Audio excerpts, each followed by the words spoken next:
Exercise and cellulite. When Mike turned 65, he was 25 pounds overweight. By strict dieting, he shed the extra pounds, but he lost more weight. He also lost his energy and vitality. He was always exhausted, and his friends, seeing his gaunt, drawn face, worried about his health. By the time volunteered for a particular fitness program 2 years later, he had put 25 extra pounds back on. After 6 months of exercise and some willpower at the dinner table, Mike slimmed down again.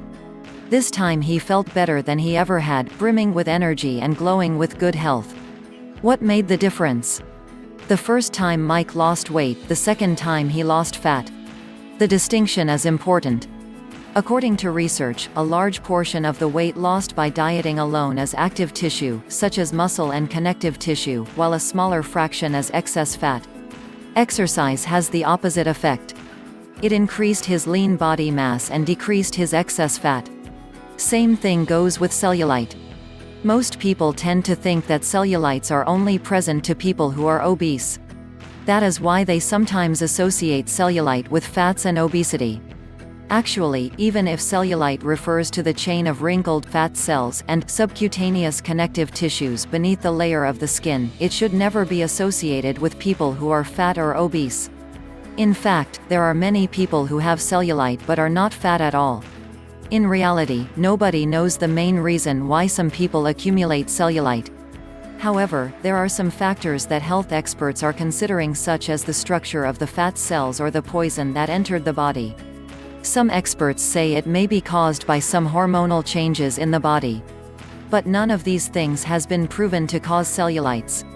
However, the only main reason why most of the cellulite cases are abundant in women is that the connective tissues of women are more rigid and firm than men. Hence, whenever a woman gets fat, the fatty cells tend to swell and get bigger.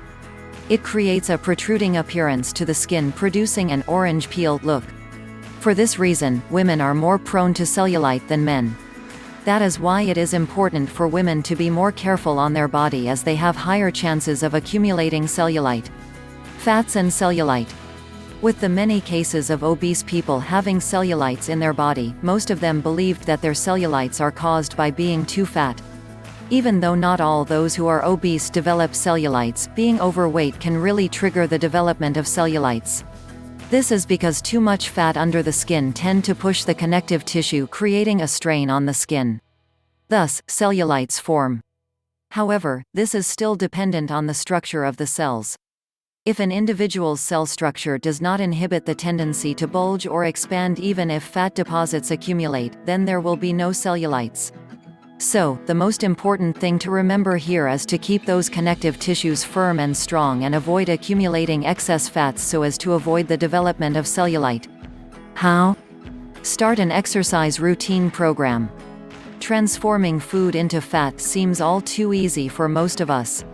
Losing fat is far more difficult, and to accomplish this, we have only 3 alternatives. 1. Decrease food intake and keep activity constant. 2. Increase activity and keep food intake constant. Or 3. Combine both approaches, diet and exercise. Physical activity can help reverse the results of inactivity. An hour of vigorous exercise burns up 300 to 600 calories.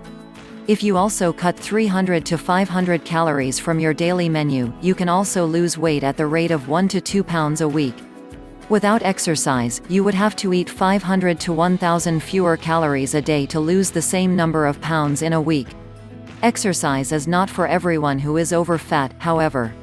The severely obese person should exercise only under medical supervision to prevent strain on the cardiovascular system and connective tissue. And no one should restrict food intake drastically without consulting doctor. Resorting to this kind of activity will only get the matter worse. Remember what happened to Mike?